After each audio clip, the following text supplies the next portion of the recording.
you want to tell everybody thanks for listening? Thanks for listening to the TeamGrit podcast. to TeamGrit podcast. Yeah. Tell everybody. It's funny. Tell everybody to like and subscribe. Say like and subscribe. What did you Always just on do? say What were you just telling us? Say like. What did you just do? What were we laughing at? What did you just do? We laughed. I don't know. No. Do you want to tell everybody how you're feeling right now? I'm feeling like Great. You feeling great? yeah. Are you ready to go to St. Jude this week? Yeah. Get good news? Yeah, can you go to St. Jude? All right. Yeah. You want to go play now? Yeah. Okay. Say bye-bye. Bye-bye. Hi, going this way. Got going this way. We got some food over here. All right. No. Well, like Grit said, thank you for listening. We really appreciate it. You can find us on all podcasting platforms. And please go like and subscribe to our YouTube channel. And thank you very much for sharing. The only way this is going to continue to grow and get bigger is if we share with the people that we know. And the consistent 200 and something people that are listening every time. If they ask one person a day, we're where we need to be before we know it. So Spread the word. yes, we truly appreciate that. So like and subscribe to YouTube. Check us out on Apple Podcasts or wherever your favorite podcasts are found. Perfect. All right. Well, hey, I'm excited for the show this week. We have a guest here, and we got Big Mike. We've talked about you every week, and now we finally get to have you Now on you're in the finally flesh. here. People wanted to know Yeah. who Big Mike Where's is. Big Mike? So here's let's do this real quick. Stand up. And both of you stand Okay. up so people know how big Mike is. I'm 6'8". No, I'm just kidding. I'm 6 foot tall, and I felt like 235 right now. Mm-hmm. You know, and then Just a tiny guy. This is just a wee little lad. We should have you hold Grit. Oh my gosh! You look like a basketball. There's a lot of perspective. Scott France and Tyler Mitchell they came to a Free State game and they were holding Grit. Mm-hmm. He just looks like a softball. How big is Scott right now? I mean, he's got to be getting jacked. 6'6", 317 pounds or something like that. That's nuts. You should try playing football. I bet you should. I'll be pretty good at You're it. pretty good at it right there. Might be good for him to look into. So yeah, Mike, everybody, they want to know who Big Mike is. I'm Big Mike. Pretend that's not there. Pretend this stuff's not there. Okay, is that There's hard to literally, do? literally tens of people listening right now. Tens. Hundreds. Yeah. Hundreds. We're in the hundreds, and we'll be in the thousands. And so, when Mike heard about us doing this, he texted me, and he's like, "I'm in. I want to do it." Mike's been around. He started coaching with me 3 years ago. 3 years ago. And in the coaching field, you just get close real quick because you spend every waking hour between after spring break till kidding. Christmas, basically. Exactly. The families, your family is them and their families. But he said he was in. He'd already. Well, I'll let you tell that part of the story. You talked about wanting to get healthier, and you started the diet, and that you possibly had a cancer scare yourself. So I'll let you. Let's wait for the young boy to clear. He wants to sit down here with us. Almost. He'll go bull in a china shop down here. His lights will come down, and Devin will just. How did that just happen? He's this big. And about that fast. All right, I think we're in the clear. So you go ahead and tell your story, and then we'll... Okay, so I have multiple part story, I guess is the best way to put it. For starters, 4 years ago, I was having some stomach pain, and I went to the doctor, and turns out it was just a pancreas attack, no big deal. But while they were scanning me, they saw something in my liver. and that kind of concerned them, so they sent me to liver doc. Well, that immediately concerned me because my dad's mom and my dad's brother both died of liver cancer. Wow. So, once a year, I go up and I get checked out by my liver doctor up at KU Med Center. And as of right now, nothing's changed. They're just figuring it's just as what it is. But every year, I still have to go get checked. This year, she said everything was, my blood work was all fine, so I didn't have to take a full scan this time. I'll have to do that again next year. Last year, however, was probably the biggest I'd ever been, and I've never been claustrophobic. But they put me in they had a special MRI that they were doing. They had to inject a dye and do a bunch of stuff. So it was a smaller MRI machine than the normal one, and I freaked out. I couldn't move. I'd have my arms above my head, and it was touching me all the way around. Every time I breathed, it was pushing on my stomach. So after 5 minutes, they got me out, and I had to go up 2 weeks later, and they actually put me under and did it. Good idea. I have to do that I'm like, too. something's going to break, and it will not be me. We're not going to get out of here. And I'm pretty sure this is too expensive for me to break it. So let's try this again. But I found out that not only with my spot on my liver, but apparently, everybody knows cirrhosis of the liver for alcoholics, right? Apparently, you can get cirrhosis of the liver from being too big also. So that was her big concern between the thing on my and then my size.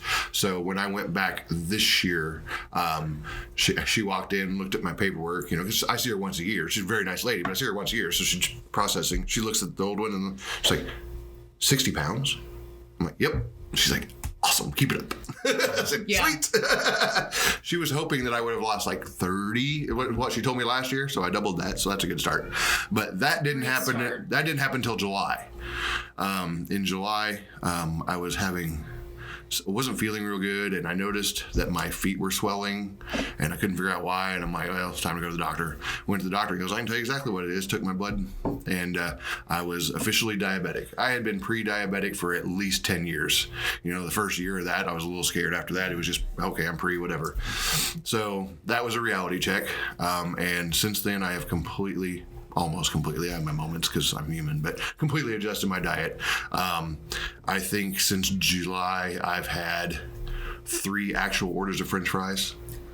I steal my kids every once in a while. I had 3 orders of French fries yesterday. But I'll steal my kids every once in a while. And like last night, we went to a friend's house and they were having a gathering and there was snack food. And I snacked a little bit, but it used to be I would just sit down with a cold one and a bowl of something at those parties and just talk and eat the whole time. I made myself go outside where there wasn't food, and then I would sit over on the couch where the food wasn't. Just tried to keep away from it. But so I've lost a bunch of weight just by changing my diet, which has been huge. And 3 months after I started, my A1C, which is your sugars, whatever level for a 3-month thing, had dropped below the diabetic level like immediately. And he's given me a pill that I take once in the morning and once in the afternoon. So between my diet and that, I'm technically good as long as I keep it up. So that's a good start. So he was pretty proud about that too. So, and I dropped a bunch of weight in that first 3 months. He comes in, he's like, are you still eating? I'm like, yeah, I just stopped eating all the crap. Yeah, exactly. No donuts for breakfast. Now I'll have a egg or 2 or 3 depending on the morning. Sure. But no bread, no toast, no bun, no nothing, And if I get a hamburger, I have hamburgers, but everybody says, oh, you're doing the keto or you're doing the Atkins. No, I'm just doing I don't need all that crap. Yes. And I do eat a lot more chicken. I still have hamburgers because I love beef, but I eat a lot more chicken. I pretty much have a grilled chicken breast every day for lunch with guacamole, which is delicious. Keto for me, I'm sorry. You're fine. You finish your No, story. you're good. Keto for me has become the new vegan. Mm-hmm. Like, yeah. Oh, I'm keto. Yeah. And I just bought a keto cookbook just because it's nice because it opens up a lot more options for people like me who are, you used to be you're diabetic, and because I know 10 years ago when he gave me the little sheet, I looked at the little sheet about what I can eat, and I'm like, this is not going to work. Yeah. But now, yeah, exactly. What's the point at this point? I'm like, I just look at all this stuff that I can't have because of I don't want to call you freaks, but the keto weirdos, whatever. And I have a couple friends of mine that are on the keto, and I love them, but I give them grief about it. But because of all of that, stuff that is not. I'm never going to be keto. 20 grams of carbs, no. But there's enough other options out there and recipes out there, and people are doing stuff. It makes it easier for me to come up with something else to eat. I still miss pasta. I haven't had pasta in I don't know how long, which kills me. I'm working on trying to figure out how to make the zucchini pasta, but make it taste good. Yeah. Yep. Because I love pasta. I love bread. That's my biggest problem. Pasta, bread, and cookies. Everybody, there's a book out there. It's called The Case Against Sugar. It's by Gary.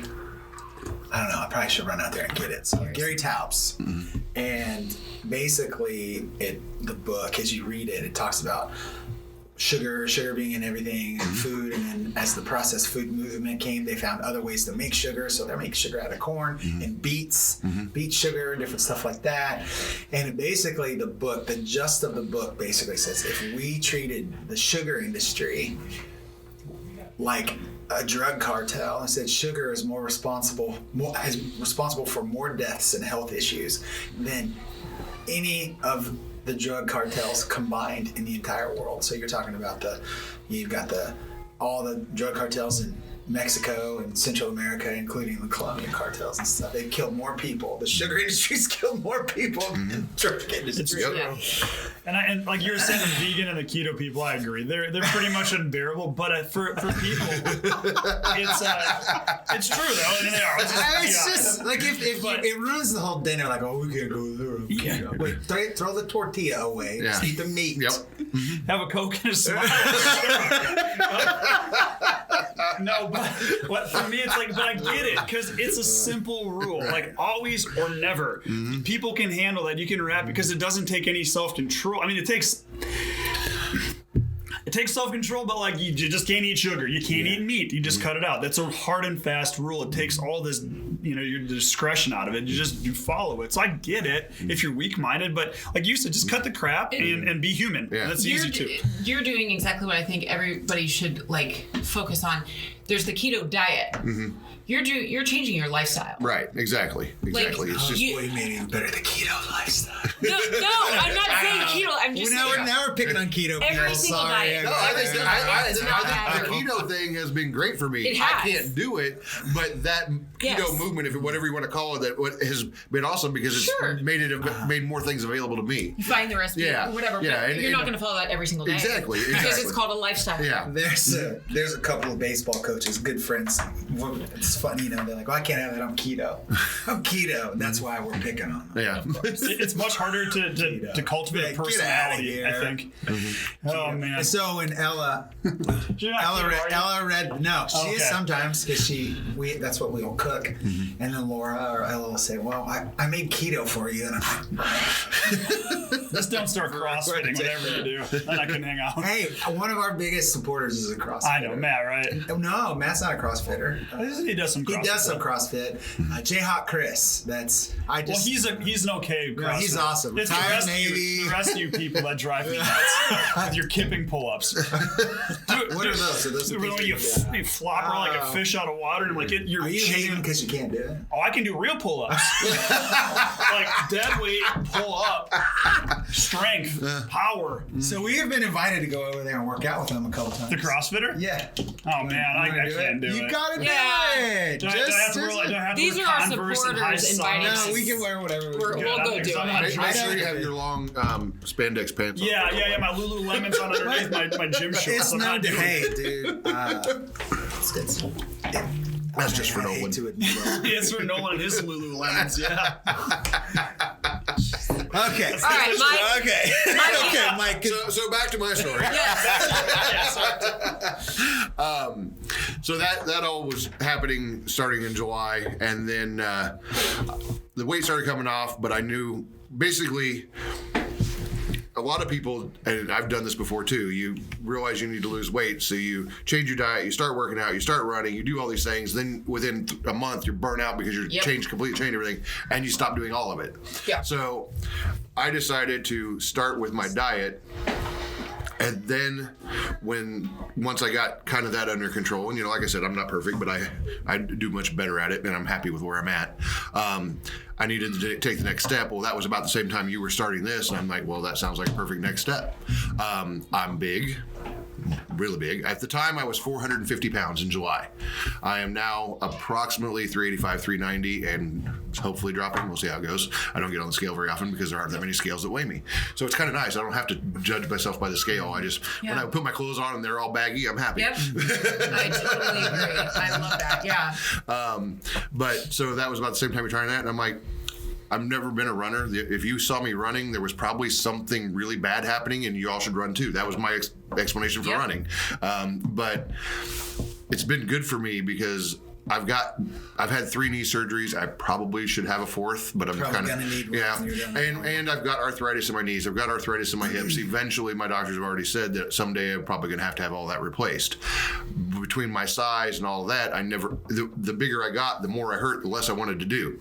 So now that I started losing weight, I was feeling a little bit better. I'm like, screw it, I'm just going to fight through the pain, and it's gotten better every day. My knees don't bother me as much. My ankles don't bother me as much. My feet don't bother me as much. I did buy some new Hokas, which I highly recommend. They're the most comfortable shoes I've ever put on my feet. They're like 3 inches of foam, it feels like, when you walk on them. They're amazing. And for a big guy, that's a big deal. Because even normal shoes that are supposed to be comfy, it feels like you're just walking on concrete. So I'm a big fan of these. So I started running, and the first time I ran, I was talking to you when I got on that 5K or couch to 5K, and I was ready to throw Constance and my phone in the creek when I went by, because she kept telling me to jog, and I'm like, I can't, but I tried, and I made it 1.6 miles in 30 minutes the first time, and last week I went. It was an hour and 20 minutes, but I went almost right at 7 miles according to my GPS. So awesome.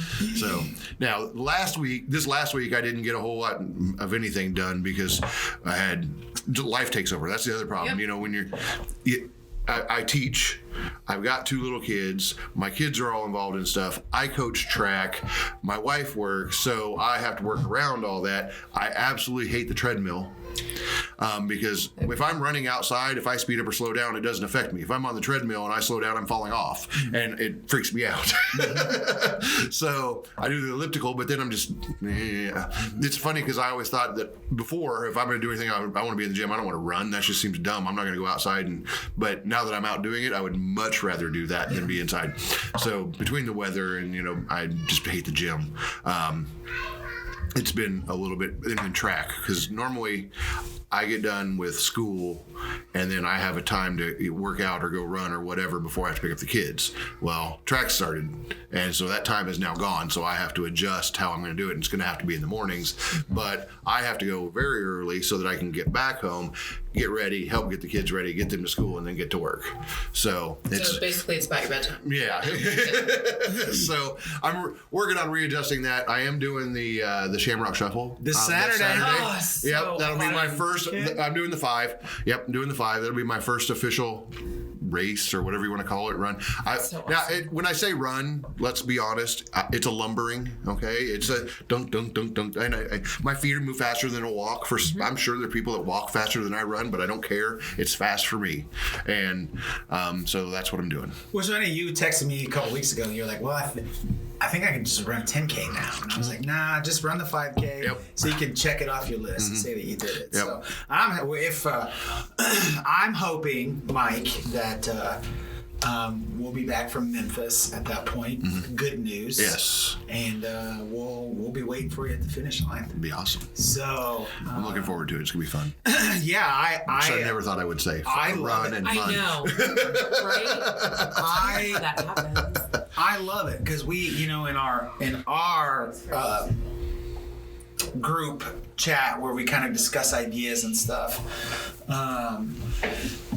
we talk about the pain a lot, fighting through it, and we talk about David Goggins. Eventually David Goggins is going to hear about us, and we're going to I like to sit down with him and just hash out all the ultra masculine, horrid smack talking to each other. It'd be fun. I think I can handle him. Oh, he's great. He's on a whole other level. But he talks about staying hard. And the thing that impresses me the most about you is you were like, dude, I believe in this cause. We're going to do it. I'm going to do it. You're out spreading the word, getting people to join. Well, it's a great cause. Why wouldn't you? For that, I'm forever grateful. But the thing is, when people, it's much easier for big guys. You know, and I weighed, when we were in the thick of this, I have zero doubt I crossed over 300 pounds multiple times. You know, I was walking the line. And it's a lot easier for people like us to say, it's okay, my body can't handle it. It's too dangerous. It hurts. One day you say, you got your accountability bear, your accountability mirror, like David Goggins says, is stop sugarcoating it. Tell yourself, if you need to lose a few pounds, tell yourself the truth. Don't lie to yourself. And I think it's great, man. I think that, you know, you're going to join the 100-pound club and you're going to drop that 100 pounds. And no doubt. You know, My goal is July. We'll see if that happens or not. 100 pounds by July. Yeah, for 1 year. Yeah. Do you have a target goal weight that you'd ultimately like to get to? Technically, at this point, I would like to get down to 275 and see where that's at for me. Yeah. And then go from there. Because you're really tall. Like, Yeah, I'm 6'7". Yeah, that's what people don't realize, how tall you are. Yeah, I'm That makes 6'7". a big Yeah. difference. And you know, it's the fat guy thing. I'm big boned. I really am. Right.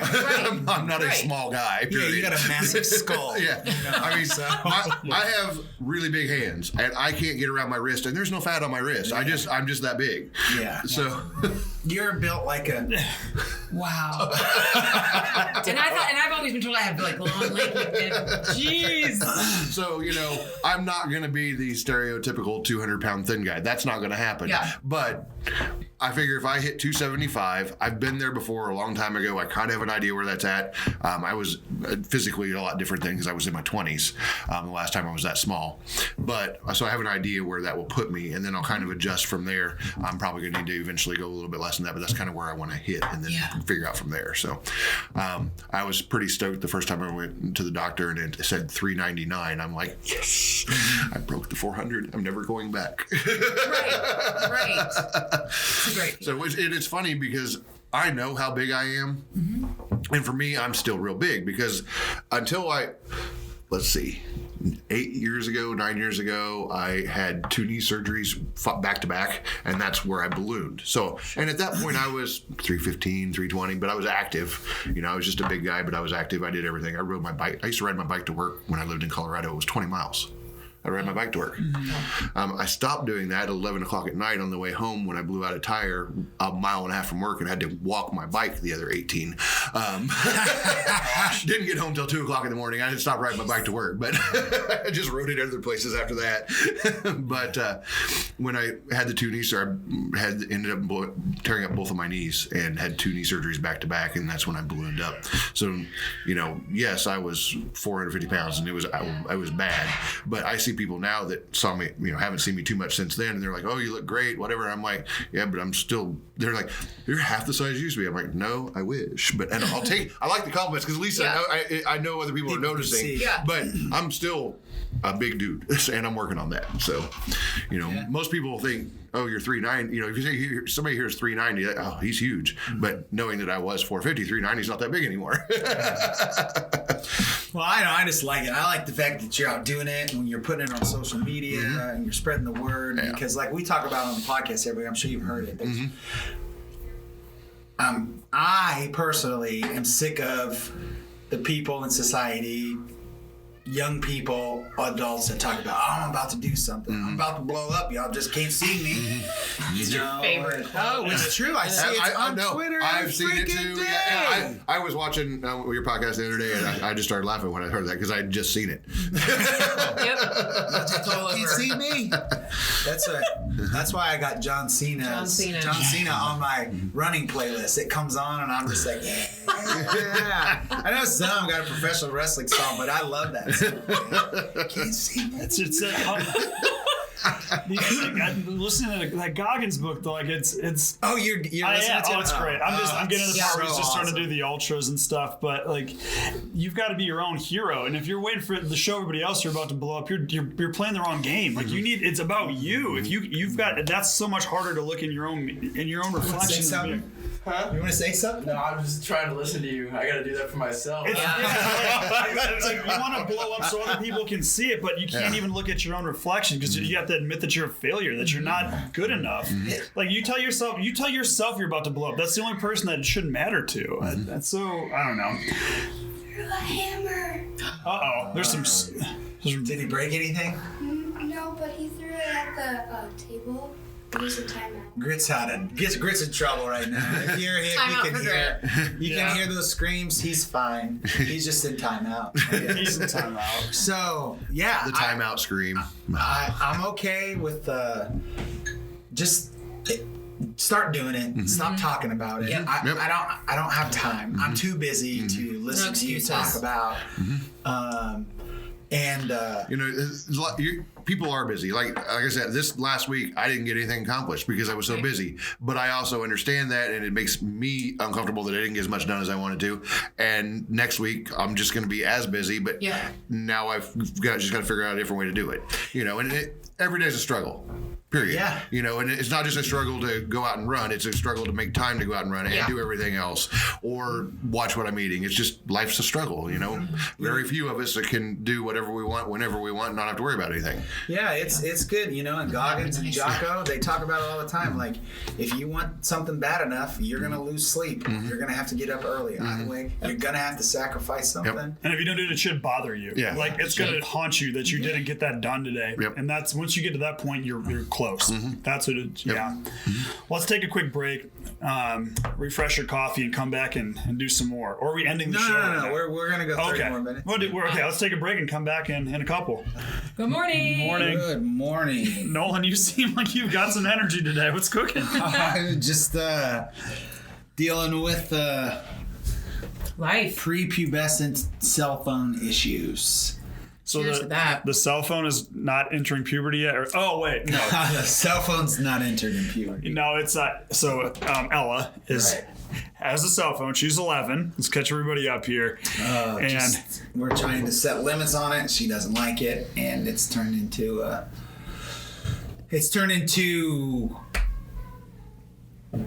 quite a bit of attitude and a little bit of what I consider disrespectful.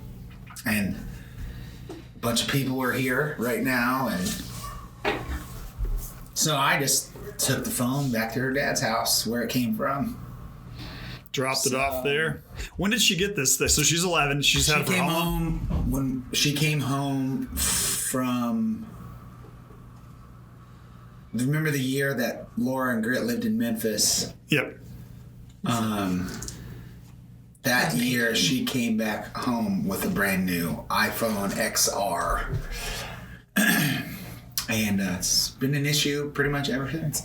And it's presumably to keep in touch as... Yeah, we can use that excuse all we want, but she's got her mom's got a phone, I have a phone, her dad has a phone, and her stepmom has a phone. So everybody she would be with Easily could get be a hold able of. to get a hold of people she needed to get a hold of. I don't know, it's a status symbol, it's something for kids, but I mean... It's a struggle for any parent with their kids right now. One day, we're going to look back 20 years from now, we're going to see this generation of kids. And I don't think it's not going to affect all of them, but we're going to look back and research is going to say, what the hell were we thinking? Right. But it's all right. I mean, it was just too much, and my wife has a little bit more. Laura's got a little bit more tolerance when it comes to allowing the 11-year-old to say disrespectful things. I don't, because I got to deal with it all day long. It's my job. I think I asked this a while back because when Ella was on the podcast, I was asking about her social media stuff. Does she have Twitter, Facebook, Instagram, Snapchat, all the stuff? If she does, she's not supposed to. She can have TikTok. That's all she's got. That's good. In my opinion, that's a good move. If that's, I don't know anything about TikTok, but just keep off that other stuff because it's a cesspit. Well, she downloaded Snapchat without permission, and so what it is. I mean, like, at what point you want to make your kids happy, but you still have to prepare them. You got to keep them away from. I don't think. She's gonna run into some predator on there, although she probably does come across them. But one time she didn't know she couldn't have Instagram. She downloaded an Instagram, and all the guys, all these dudes started following her, and they were all super weird and had perversion posts and perverted names, and so. And it sucks. There. Like, they are looking at it as, God, my parents are just jerks, and they're just trying to be mean, and it all comes down to it. We're just terrified that something bad's gonna happen. That's why you get mad at the phone, and you get and it could be being scared of predator, stuff like that, or just isolating themselves only to a phone, and that's all they care about. She looked at me the other day. She's got a couple of TikTok videos where the kids, they kind of redo the songs. She has some explicit lyrics on a couple of them. And I said, that when you go apply for a job at 15 or 16 years old, people are going to see this and you might not get the job. And she just kind of looked at me like, no, you're being ridiculous. They have no idea. And I'm like, they don't this think is what about I it. teach. 90% They of see right here. employers probably This is about do how it. far Look in at front of that. themselves that they It's see. funny. Yeah, I posted a picture on Instagram where I had gang signs and I had to take it down. I had Still For out there work? somewhere. for anything. I was like, I Yeah. put it up for a week and I was like, this is not gonna fly if somebody sees me throwing a West Side Crip gang It sign. might. It's still out there, in the bowels of the internet, but it's not like companies got somebody that's going to go in and scrub deeper. I mean, some, like if Federal. If you're federal, do they? They look at everything.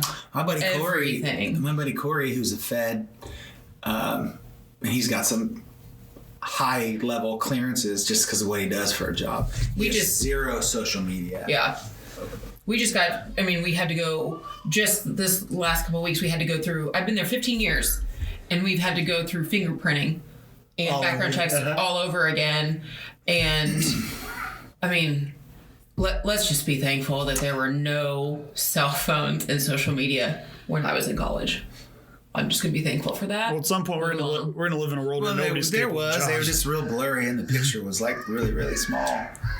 Yeah, or you had like disposable cameras so that you waited 2 weeks to go get developed, stuff like I that. found like 4 or 5 disposable cameras in when we were cleaning out stuff. I got them in my truck. I Develop went, that. You need I'm to. kinda Heck scared. yeah. Yeah, I don't know. might If be. something comes up. Might be divorceable things in there. It is weird to think though that we are entering into a world where You who can't among hide. us? Well, you can't hide, but everybody has something that they're not proud of. Like when their search history's got some skeletons in that, and it's all public, not public knowledge, but it's findable, searchable. So these politicians that are running, every single one of them has some dirt, something. We're not perfect people, no one is, Someone's just waiting. yeah, Just wait. Who you make Right. the wrong person mad, and you could find something, or even just suggest this, like out of context. Here's something that I've uncovered from your past, a tweet out of context. You're done. Yeah. And we live in a world too where there's no path to any sort of redemption. So you're just done. You're canceled. You're now just excommunicated from society, and you don't get to play anymore. It's a weird thing. How's this gonna end? We have to be close to rock bottom on that. I hope so. And unless we develop a societal path to redemption, or just understanding that Devin threw up a West Side thing, just being silly with his buddies, and there it was. And now you got that on camera. I'm sure somebody can look at Wolak rolling hard. That's just Warlock. That's what I was saying. But like, dude, you're 15 or 16 when you did it, maybe, or however old. Like, you're allowed to be silly. You're allowed to make that isn't even really a You mistake. are allowed to be silly, but you're not allowed to be silly on camera. Right. Oh, well, but And I feel like, not that I'm saying that it's totally fine to throw up a gang sign or anything. Where But I then come there's, from. and of course my mind goes straight to the girls on there that are seeing posts where if you have less clothes on, supposedly you're more famous or more popular or you're a better person, and makes me sick. I'll give the internet credit for this, and I don't think Ella will listen, but my parents will put Grit down last night so we could go have dinner together, and Ella did her makeup, and she did a really, really good job. Right. And she was talking about makeup in a what sounded very intellectual. Like she knew what she was talking about, and she was talking about the brands and what's the best for your skin. And I was like, so that's a big positive. Yeah. But you're not going to call me stupid in front of your friends and think you're going to get away with it. That's not how I roll. So here's an example of class. I'm in the public education school system. We have lost the war on cell phones. Fact, I'd agree. Parents text and call their kids during class. Friends, and they text during class, and they make TikToks during class. And I changed my rule. I got 3 daily points. If I have to get on you, you lose one. I'm not going to get on you a second time. I'm just taking the rest of them away. And I got a ding. We talked about it last week. Mm-hmm. And it was my fault.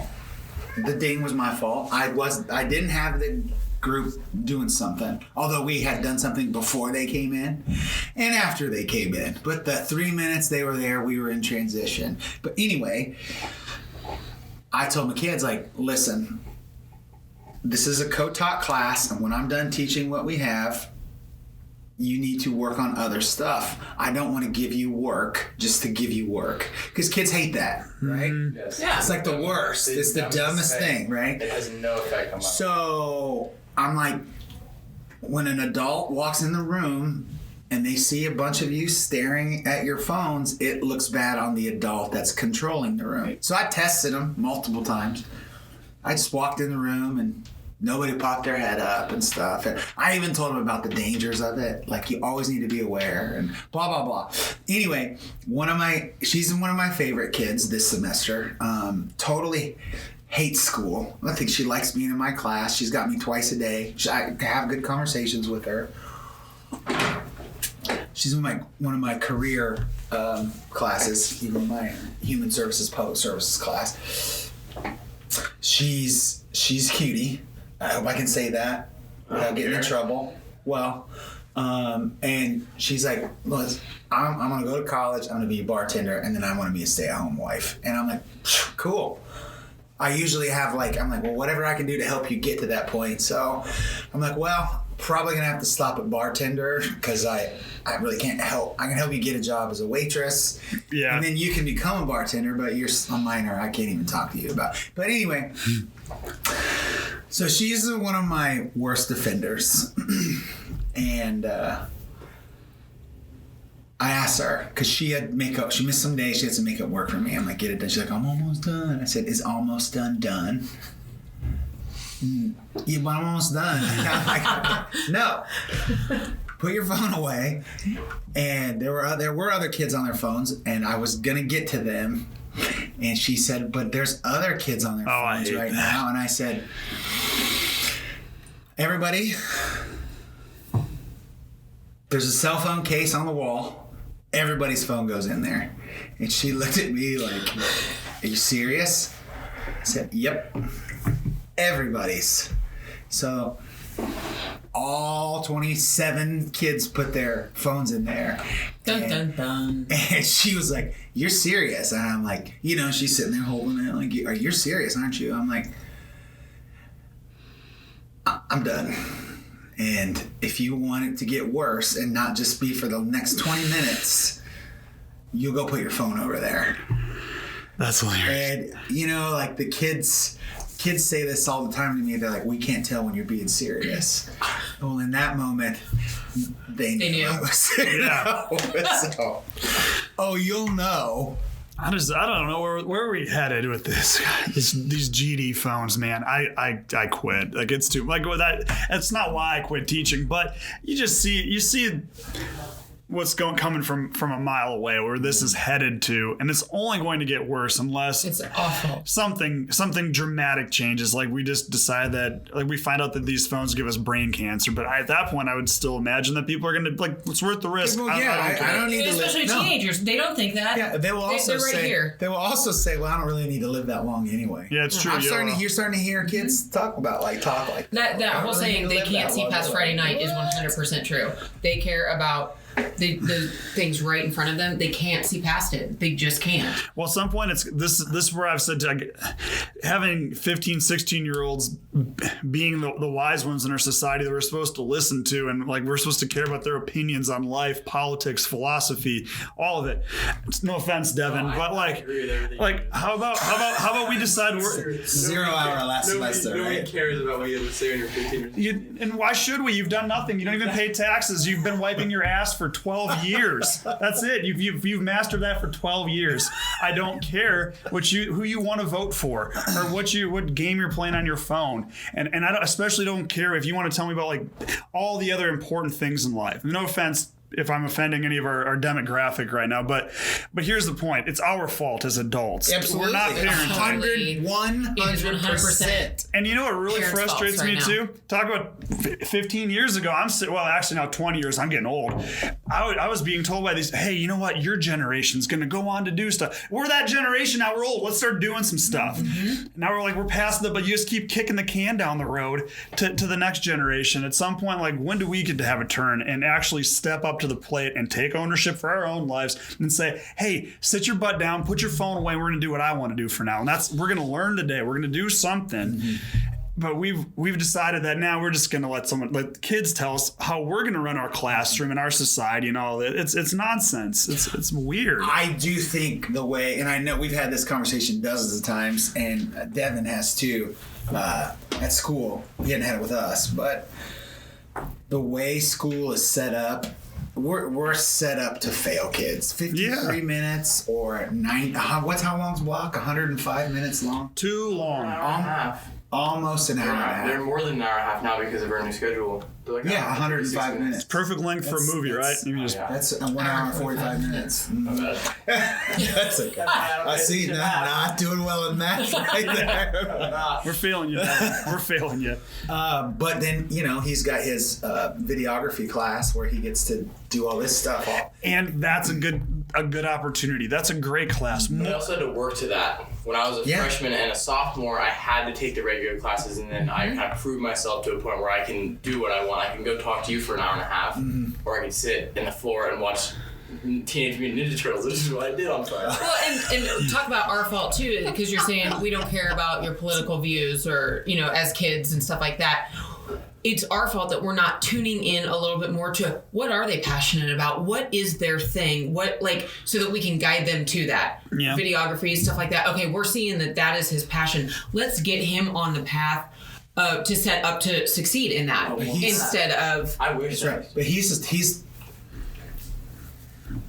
10% of students, maybe 20%. Right. But we can't just say, we don't really care about any of your kids' the beliefs or what you have to say or whatever, because one of those things to them is really important. So we have to invest to find out what's important to them, what they are passionate about, and then show that we care about that. I should be clear. I'm not saying that I'm not interested in having a conversation with Devin about things he believes in or cares about or his politics. I'm different. It's fine. Sure, but that's true. There are mature kids, but I'm saying we should coach them up. But I'm talking about giving them power to act on this, to rule the school and to dictate policy, to do this is insane. Oh, you're going back to that thing that happened the last semester you were there. Yes, and I totally see this becoming more and more of a thing where we are giving kids the power to truly drive policy, to make decisions major decisions at schools. And should they be part of the conversation? I mean, maybe have them at the table to I don't know, a Devin type. Sure, Devin's mature, can handle this. He'd be a good student representative to have at the table.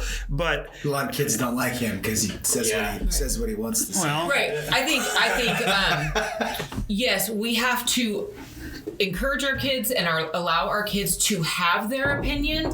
However, that line needs to be drawn of who is in charge, who is the parent. Here's that line is blurred right now. Here's the blurred line. Awful. So Devin and I are now close. He can just walk into my house. There's 5 kids ever that could, and the names on that list. Some of the kids at school will be like, "Oh my God, you just let that kid walk into your house?" Yes. Devin he was hungry. He's like, will you write me a pass? I said, hell no, I'm not writing you a pass. You do whatever you got to do, but I'm not getting you out of it if you get caught. And he goes, dang. He had food. I don't know where the hell he got it. Yeah. But I was like, he goes. And then the other kid that was with him, friend of mine's kid, oh, come on, it's okay. Like, no, I'm not doing that. You go get it from somebody else. Yep. I ain't doing it. Yep. I already break enough rules and get away with it. I can't do it. Yeah. Just because these kids are throwing a fit and they're not They weren't throwing it. They were being nice. We'll get you some. for a while. We'll get you some. What do you want to eat? We can't let them. I mean, yeah. So parents they're not willing to stand up and be in control. You are still the parent. They are still the child. You make the rule, you follow it. If they break it, consequences. It seems like a pretty simple situation. I think though. But finish. Sorry. Go ahead. Finish. I mean, I'm just appalled at kids. They throw a fit, have a meltdown, and then it's over. Parents, that's too much work to deal with that. So the kids are right back into control. They get their phone back. They get to go see their friends. They get to go out and do something. And it's just too much work for parents to set the boundaries and follow through on them. So now those boundaries are blurred. Who's in charge? Who's the parent? Who's the kid? Oh, I think though we're also in a unique situation. Well, look at this. Like, we are 3 people that have to co-parent. Right. And I don't know why. You seem to have a better grasp on it than us. Mm-hmm. I don't know. I agree. Maybe you guys are, you and Ben's mom. I don't want to say that. Right. You and Ben's mom. I don't know if it's because you're both teachers and you're in common place as far as education and intellect, where you have realized we have to take care of this kid. And in our situation, for the first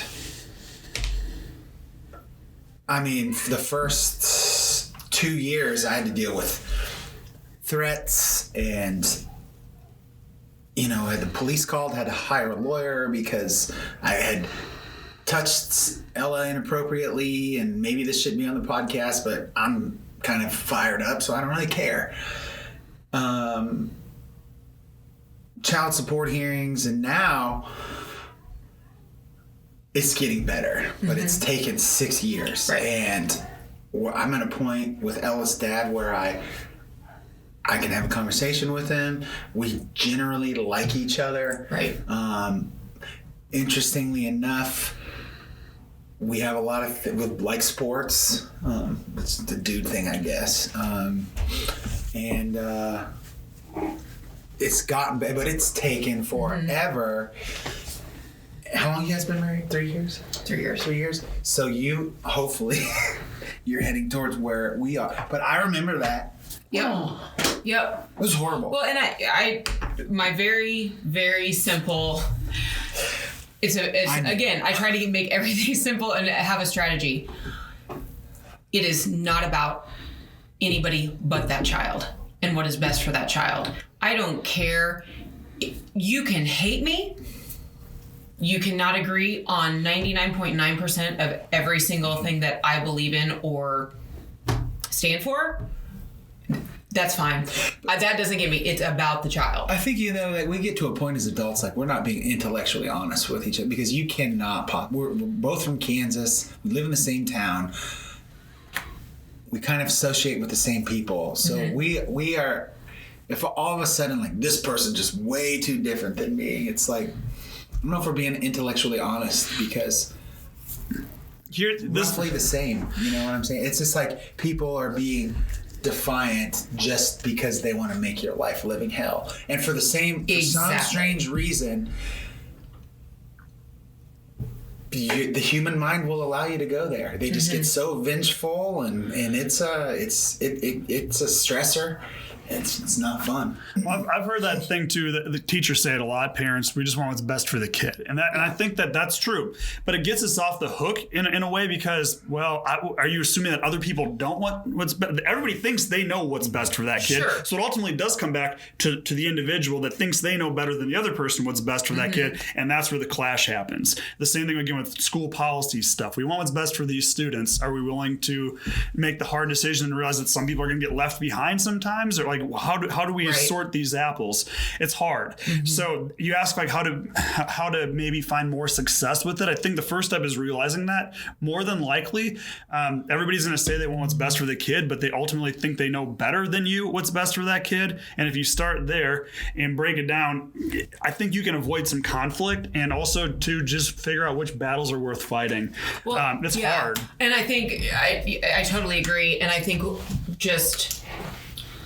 so what needs to happen in order to, it's called communication. You have to communicate, and you just at least have to be somewhat on the same page in the same area. Yeah. Again, don't have to agree. We won't be 100% right on parenting all the time. Neither will other people. It's impossible. But you have to communicate. You have to have a mutual respect for the other parents in order to come together for the child. And I honestly think too. If we shouldn't get in the habit of comparing each other's parents, but I'm talking about having almost fully a 4-year-old. Like I have not made a cell phone decision yet. Right. Oh, can I go to my friend's house? But it's clear there's some other nefarious things going on. That there's probably not the friend's house. There's like that whole every parent's gonna deal with that. I haven't yet. It's just been like, hey, what's the deal with Ben when it comes to should we do pizza more than once a week or weird things like that for food or something or clothes or how to do the time stuff is hard, like who has them on the weekend versus this night, who's picking up occasion or and but for that that's where you say truly let's put Ben first. What's best for Ben actually is probably the three of us are together, so we spend Christmas Day together, we eat, we have several things a year we like to do, the three of us as a family, and we get along, and it's awesome. That continues. That's 100% the plan. Yes. So be with someone else. Yes. So if you guys both get remarried, the deal with the new spouse will be, hey, we're spending time. That's pretty cool. Interesting you say that. So let's, as we wrap the show up here. Okay. So we're talking about leadership and education and stuff at the beginning part of the show. And a leadership position has opened up at Free State High School. I am putting my name in the basket, given whatever happens with the results on Tuesday or Wednesday.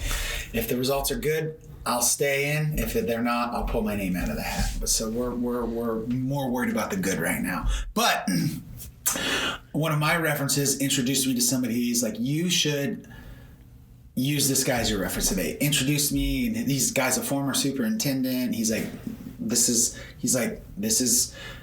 Mr. So-and-so, former superintendent. You need to meet Mr. Henderson. He is great. We think he should be one of the next administrators. And he's like, why? So we get into the whys of it. And then after the conversation was over, it was positive, and I got his information. And then Steve and I were talking, and their grandson plays basketball for our school. And Grandma and Grandpa, biological Grandma and Grandpa, were there with their friends, and Mr. was with his new wife, and they were just all sitting there hanging out. They're 60, 70 years old, and they make it work. And it's like, shows you like people can make stuff work. You just have to, and you got to choose to. You got to choose to make it work and care, and not make this about yourself, instead of being vengeful and hateful and spiteful. But it's so easy to go there. It is way easier to go there than it is to do the hard part and try to work it out. People are lazy. Yep, it's true. And I guess at the end of the day, I am really grateful that Ben's mom is an amazing person and an amazing mom. And she's great. And we've decided that that's something that's super important for both of us, that we are going to do this for him as co-parents. And it's she's great. And I hope that she feels the same about me, because it's not easy. I'm not an easy person to be around. I'm in pain, but yeah. Just opinion. You have opinions that sometimes cheese grate regular other people's Yeah, brains. it That's can what be I've started to abrasive. call it, cheese grate. Yes, it's it abrasive. works. We just got to get you through the grater. Right, and that's not always easy, but we'll make it work. And I think we're all doing the best we can in this Yes. effed up situation. So hey, that was a good show, man. I feel like ready to go conquer the world. All right, well hey, take it easy, everybody. We'll see you next time. Signing off, Team Grit. Team Grit. Team Grit.